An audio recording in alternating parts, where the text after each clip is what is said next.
Guys এই দেখেন মা কিন্তু আমার জন্য দুইটা কলা রেখে গেছে। বাট মা কিন্তু জানে না যে এই কলাটা আসলে কতটা ভয়ঙ্কর। এই যে কালার দেখতে পাচ্ছেন, এই যে দেখেন এইখানে আছে, এইখানে আছে, এই যে দেখেন এইগুলা কি জানেন, এইগুলো হচ্ছে যে এক ধরনের যে কেমিক্যাল বা মেডিসিন যেগুলো দিয়ে আসলে কলাকে পাকানো হয়, সেগুলো কিন্তু এই যে দেখেন গায়ের উপর ভরে আছে।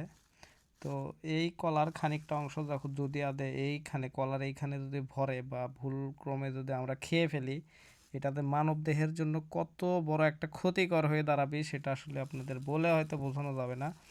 বাট এই টাইপের এই যে দেখেন গায়ে এই যে সবুজ কালার, এগুলো কিন্তু এই যে স্প্রে করে করে এই কলাগুলোকে খুব দ্রুতভাবে পাকায়। বাট এটা একদম মানে ভয়াবহ।